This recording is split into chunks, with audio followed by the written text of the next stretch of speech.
Welcome to the Amplifier Podcast, the show where the best in business discuss how you can grow your business best.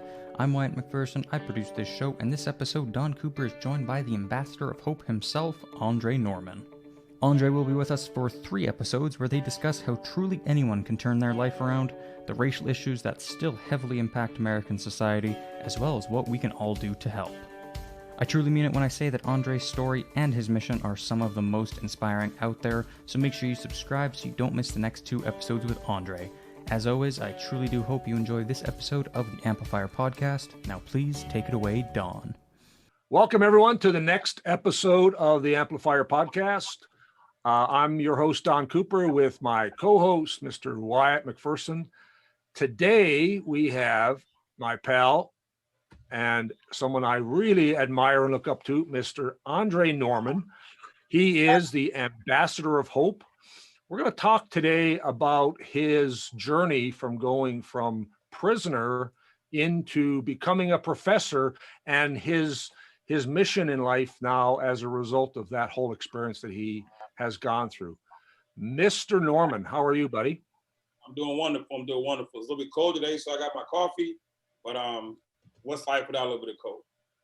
So, Andre, I've got some interesting parallels that I want to tie in as we're talking, but tell me about your journey, where you started off and what your mission is today.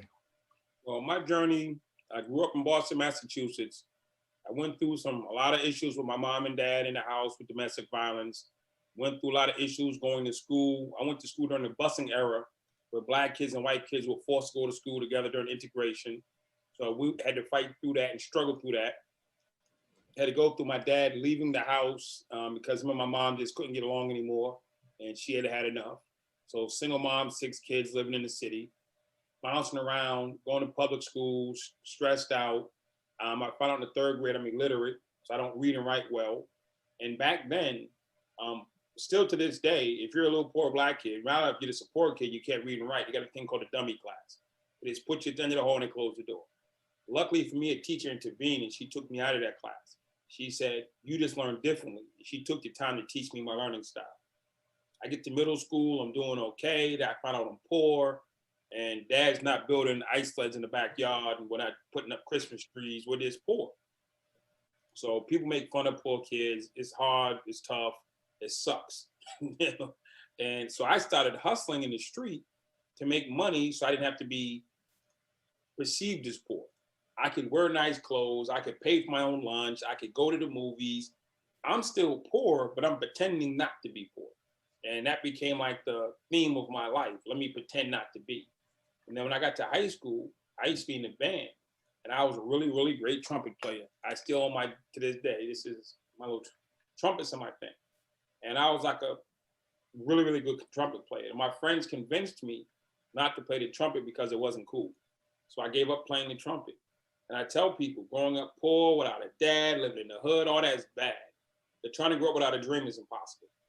So once I gave up my trumpet, I gave up my dream. It was a free fall. I just fell down this flight of steps in life, and I woke up in court. The judge started giving out sentences, 7 to 10, 9 to 10, 9 to 10, 10. He just started reading off sentences.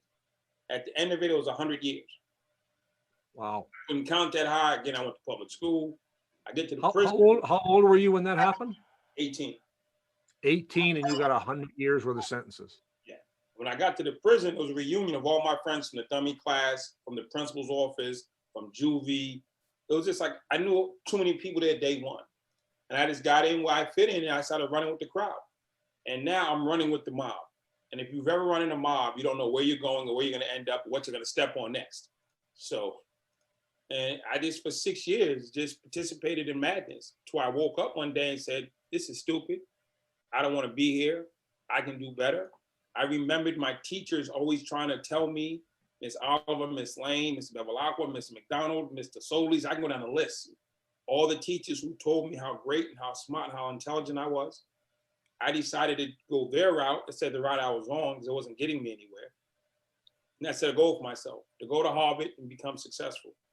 And I went to school, taught myself how to read and write. Then I went to anger management, taught myself how to control myself. I went to the law library, taught myself the law. And every day, 20 hours a day for 8 years, I focused on bettering myself. I eventually won a case on appeal. I won my parole. I got released. And once I got released, I had a mission to just help people and go to Harvard. And for the last 21 years of my life, I've helped people in over 30 countries. I've worked at London Business School. I've worked with the White House. I've worked with Congress. I've worked with many states and agencies around the world. And in 2016, I was given a fellowship to Harvard Law School. And when I got my fellowship, for me, it was almost 25 years.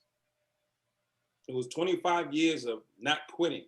It was 25 years of everybody said it was impossible. It was 25 years of this doesn't make sense. A Black gang leader locked in segregation trying to kill people is going to go to Harvard. Now I'm standing here on the grounds in Harvard Square in Cambridge with a desk and a title and an email. And it was like it was just like the ultimate. And I was just like saying, okay, cool. And then now I had to say, now what? From 1991 to 2015, I had one goal. I hit the goal. Okay, now what? Then I set another goal for myself. And now I'm on that quest. And my new quest is to have the President of the United States, in whatever year it is, appoint me the czar of prisons and say, Andre, go fix our prison system. And then I will go about fixing the prison systems within the United States of America, which is one of the leading incarceration states in the world. Yeah, it's like 25% of all prisoners are in the U.S. system, aren't they? Yep, and we don't make up anywhere near 25% of the world. Not at all, no. So you were in prison and you were in the gang system for the first 6 years. Yes. You ended up in solitary confinement when you had this epiphany, right? I went to solitary confinement and I was sentenced in Massachusetts, if we do some horrendous stuff, they'll take you before a board and then they'll send you to solitary for a determined amount of time. So I was given 2.5 years in solitary confinement. And you sort of just said, hey, this is, you were the number 2 gang leader at the time, or number 3, and you were about to be the number 1 guy in that prison to run the entire gang system inside of that prison, right? Right. I mean, I had worked my way up the fictitious ladder of pound for pound greatest, whatever you want to call it. And I had earned stripes, earned status, made all this wonderful stuff happen that I thought I was winning. And then I had a chance to bypass the number 2 and the number 1 and become number 1. And it's kind of like the Wizard of Oz moment when Toto pulls the curtain back and it sees that it's all fake. But think about it. At the time, Toto and Dorothy realized that the Wizard of Oz is fake and this whole thing is fake. How many people actually lived in Oz? The people right there in the kingdom never blinked. The people along the road, everybody lived in this fake kingdom, worshiping this fake person. And nobody believed or cared that it wasn't real. Nobody was even trying to find out. They just accepted life for what it was. I went to go find the wizard because I wanted to be the wizard. When I got there and I found the wizard was fake, I said, man, I'm the king of nowhere. This is not the plan. And then you said you did all that studying. You did that 8 years of self-improvement inside the prison. In prison. Yes. That's why my thing is you have to start where you are with who you are. So my step 1 was I had to go back to my cell and say, okay, this was stupid. This plan is not working. So I had to first admit that the plan I chose was a bad plan. Then I had to come up with a better plan, which was go to Harvard and be successful. Then I had to convince myself that this plan was real. I had to detach myself from people who didn't believe in the plan, which was everybody. Then I had to start saying, okay, well, who are you, Andre? My first set of questions was, who is Andre? I'm Black, I'm young, I'm uneducated, I'm locked up, I'm violent, I'm a gang leader, I'm in solitary confinement.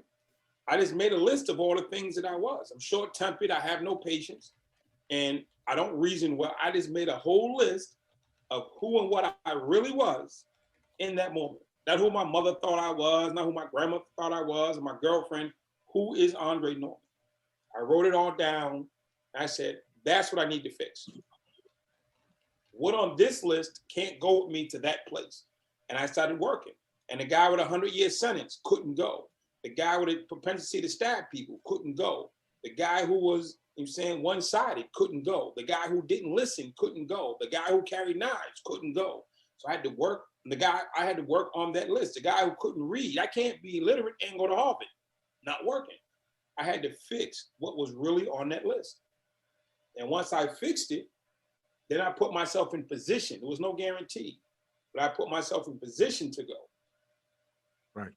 And it was that work that you did that I guess told the story that changed your ability to get reconsidered for your sentence and your parole. If you had been that same person and you went up to say, hey, let me out, what would the answer have been? I have a friend. He's a great friend of mine. We've been buddies since early 90s. And we were together in 1993. I had already made my change. I decided I was changing my life, and we were still together in the prison. There was something about to happen. I went to him, I said, bro, something about to go down. I got your back if you need me. I'm not gonna leave you. I said, go check with your people and let's make this move together. He went and checked with his people. He came back, he said, man, Dre, they said, ain't no problem. Everything's good. I said, brother, everything's not good. Let's make this move before it gets made against you. At the end of the day, they said, we good. The next day or 2 days later, I'm in the chow hall, a riot breaks out in our unit, and the other people moved against them. My friend went to solitary confinement. That was 1993. This is 2020. He's still in prison. And Wow. He's still living that same exact life. He has the same mentality of attack, attack, attack, the code, represent. I ain't taking no shorts. This is how we live. And I talked to him on the phone. I emailed back and forth with him. And I love him, I love him, I love him. But they refuse to give him parole because of the mindset that he has. You want to be the czar of prisons. Right now, you've got this process, the Academy of Hope. Why don't you tell me what you're doing there? The Academy of Hope was founded about 2.5 years ago. I'm a speaker, a trainer. I'm running around the world. I'm on stages, I'm off stages. I'm speaking for some of the biggest companies in the world, doing business and collaboration with some of the biggest agencies and people in the world, and I'm loving it. And I went to a conference in Minnesota in 2018, and I gave my presentation, prisoner to Harvard, and a lady came up to me out of the audience. She said, that was a phenomenal speech. My question is, can you really do it versus talk about it? I said, you said you were this guy, you did this stuff. Can you really do that stuff? Or is it just stuff that you research and you talk about? I said, no, I actually do this. She said, well, in South Carolina, we have 7 dead people. We have 30 people wounded. We had a riot. And the entire system is out of control because we don't have control over the inmates right now. And they're killing each other. We've had the entire system locked down for 5 months, 24 hours a day. Will you come to South Carolina? My first response was, no, I'm busy. She stayed persistent. Then she challenged my ethics. She said, where do you stand on behalf of helping people? So I changed my schedule. I went to South Carolina. I took 2 of my guys with me. The 7 people, it was a riot one day. 7 people murdered, 30 wounded in about a 4-hour span. They locked down all 19,000 people. And they've been locked down every day since for 5 months because the report said when you open the door, they're gonna go at it again because people died on both sides from each gang. So I came, we went in, we spoke at 10 prisons over 6 days to 8,000 prisoners. And for the first time in 5 months, they've been let out of their cells in mass numbers, 300-400 at a time versus 1 or 2 at a time. And we spoke to them. And I gave them what I believe was a message that made sense to them about how to improve themselves, be better, and change. They agreed, and over that 6-day span and 8,000 prisoners, there wasn't one fight, wasn't one incident, one problem. So the director of the system, Ryan Sterling, said, hey, can you come back and run a program? Again, I'm flying around the world doing a speaker thing. I'm great. It's 10,000, I'm on stage and like, hey, 60 minutes and I enjoy it, go to dinner, 60 minutes, meet fabulous people, and you kind of move on. And that was what I was doing. She said, can you come here and help us with this? So what I did is I, for the most part, canceled like 75% of my speaking business. And I moved to South Carolina. And for 2 years, I lived in South Carolina, 1 minute away from the prison. And I would go in there every day from 6 a.m. to 11 p.m. And for the last 2 years, we've run this program. There's been no staff assaults. There's been no stabbings. There's been no murders. There's been no use of forces. There's been no weapons found. You know what I'm saying? And we had one fist fight when COVID started over some hands. I mean, it was just a fist fight over something stupid. But again, no retaliation. And we went from 7 dead people to one fist fight.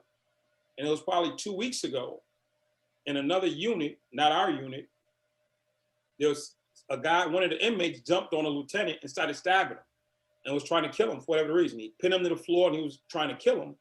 And one of the graduates from Academy of Hope was in that unit. And he went over and he pulled the guy off him and he saved the lieutenant's life. The lieutenant got out of the unit. Then my guy fought the guy hand to fist against a knife for 5 minutes until he disarmed him. And then he went from there. So then you're gonna play it later. Then the director went on, the TVs came, the news came, they said they had it on video. We have on video this man saving his life. And they're saying, well, how did this happen? This man's doing a life sentence, he's never getting out. He's been one of the worst people in the system. Why would he do that? When Academy of Hope came into the building, I looked these men in the face, I said, you have to be the greatest part of yourself that you never thought was possible and bring that to fruition. You have to be better than anybody ever dreamed was reality.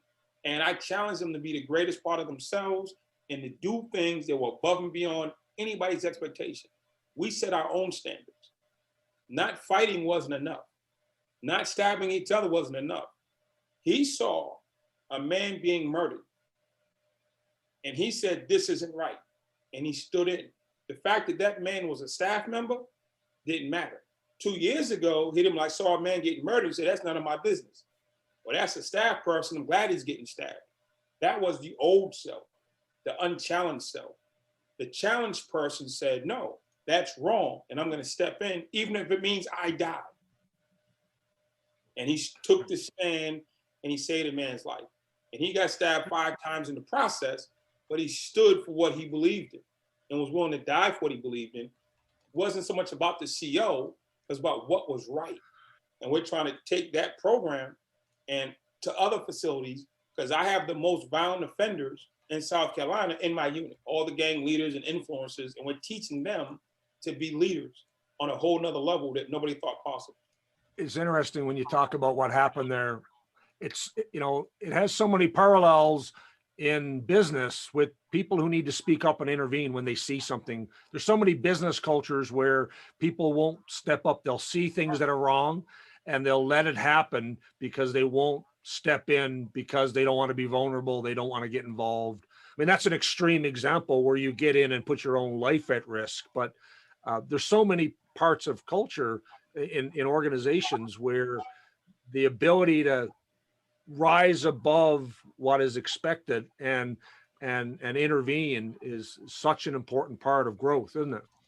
It's huge. And step one is, as the leader, in this case, the founder, we have to come in with the expectation of greatness. We don't come with the expectation of mediocrity or we're just going to get by or we're going to do better than we did last year. No, we're going to be the best and the greatest in this space.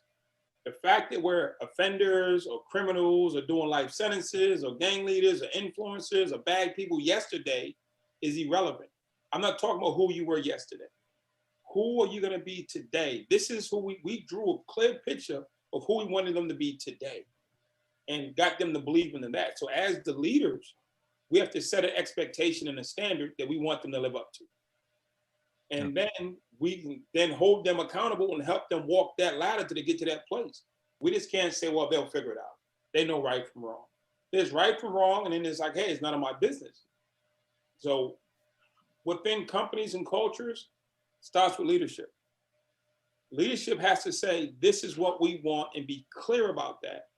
Then transfer that information to the people beneath them or around them, then facilitate the growth of that. So we spend day in and day out facilitating that mindset of greatness, you know what I'm saying, and of better than, and of standards. And I mean, and now you look at folks in companies, they have retention problems every day. $10,000 in a better parking spot, your VP's gone. Not in my business. My guys are all in. We built gangs that stand and die on corners, that stand and take 1,000 years from the courts and never turn around and never run. Now we teach them same people to stand up and put their lives on the line. We can teach, and we do teach, corporate retention based on gang loyalty. We also teach greatness based on gang principles. And this is what you see in the end. That the process isn't bad. It's just the placement of the process was a problem. Yeah, the application of how they put their skills to work Right. had predictable but unintended consequences, right? I'm saying Mike Tyson, when he grew up, he went to prison for robbing people. And Right. while he was in jail, he kept getting in trouble. Then one day, some counselor got tired of sending him to solitary. They sent him to the gym. Right. And he went to the gym, and the guy down in the gym saw him, said, yo. And he called Cus D'Amato, and they looked at him and said, listen, Cus told him, Mike Tyson, I don't know, 14, 15, you're going to be the youngest heavyweight champ in the world. When he first said that to Mike Tyson, Mike probably looked at this old white man like, what are you talking about? I rob people for a living. What are you talking about? I beat up people for candy bars. What are you talking about? Heavyweight champ. I've never been out of Brooklyn other than when I went to jail. Cus saw greatness in Michael Tyson and spoke to it, then walked him through it. Same thing with Muhammad Ali. They showed up at the police station mad about a bike being stolen. And the guy said, hey, go down to the gym and see the cop and file a report. And the cop saw a kid who was angry and hurt and said, hey, I'm going to help you through your hurt. I'm going to teach you how to box. And out of that basement came the greatest champion ever in the world. Somebody had to see the greatness in him and then walk him through it. And then the world got to witness it. Imagine if the counselor never sent Mike to the gym. Imagine if the cop in Louisville, Kentucky told little Muhammad Ali, get out of the gym, get out of here, beat it, I don't care about your bike. Compassion, courage, and leadership. Gave us two of the greatest fighters and one of the greatest people ever. But I think it's leadership with someone who took interest, isn't it? Someone who said, I see something in you, and you can go down two paths. Let me help you pick the right one. You talked about your childhood and that dysfunction and the loss of your father in the household and how you had to figure all that out. You played trumpet. I played, I was in the school band, and I played clarinet, and then Wait, I was gonna say he played the clarinet. I should have said it. And this is how I didn't end up dead when I was a kid, and I think I probably could have went down two paths.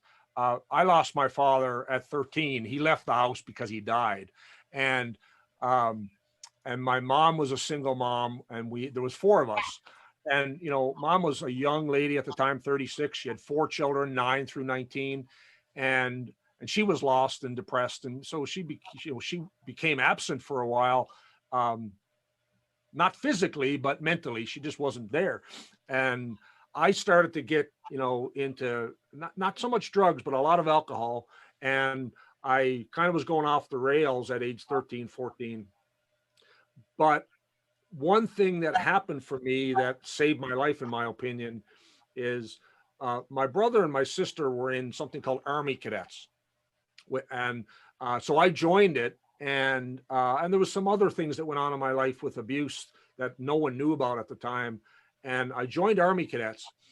And about a year into that, I was on this path of drinking a lot and goofing off. And I was I was hanging out with kids 4 and 5 years older than me. And I was at this school dance out of my tree drunk. And drunk and talked and was talking. I got caught by a teacher, and I started crying and talking about suicide. And he grabbed me, and I didn't know who the hell he was. I told him to fuck off and leave me alone. And then he realized that I was in the cadets in his school, because this was a school dance at a different high school. So I thought this was freewheeling for me. No one knew me there. Turned out that this teacher who grabbed me was a Jesuit priest who was the principal of that high school. He was a badass, and he had a choice. he could have called the police, called my mom, and went down that path. But he decided to find a friend and send me home. And at cadets on the Thursday night, because I was in the cadets in that high school, he pulled me aside and he started to guide me, and he became a role model for me. They set expectations for me and saw something in me, and saved my life as far as I'm concerned. It was a pivotal moment that I only realized years later that had that not happened to me, I know exactly where I would have been in those teenage years, probably in a similar place that you ended up by 18. Exactly. All for the Jesuit priests, BC, Boston College, Jesuit school. Yeah. You know what I'm saying? I actually came to church through a Catholic program. They weren't Jesuits, but it's all the same fam. So shout out to the Jesuits. Yeah, I got to give a shout out. Hopefully he hears this. I haven't talked to him in years until recently. I had an epiphany about this over the last year and it was actually our friend Joe Polish, who was talking about a domino. Remember, he talked about who are dominoes in your life? And it was at that moment a year ago, and my wife was sitting next to me at Joe's event when we were talking about dominoes, and I went, here's a domino that saved my life. And it was this, and I had never told her this story before. And I said, this priest, his name was Len Attilia. He was a domino that changed the course of my life as a 14-year-old who was going to go off the rails or find a path. And he saved my life. And I think having some role model at some point who can guide you, and you talked about Muhammad Ali and you talked about Mike Tyson. And for me, it was Len Attilia who just found me at the right pivotal point to be a domino to change my direction. And you didn't have that until you discovered it on your own many years later. Thank you everybody so much for listening to this episode of the Amplifier Podcast. If you'd like to learn more or get in touch with either Don or Andre, then you can always do so at any time at the links in the description of this episode. Make sure you leave a 5-star rating. It truly does help us out a lot, and be sure to subscribe and follow so you never miss an episode. Thank you so much for listening again, and we will see you next time on the Amplifier Podcast.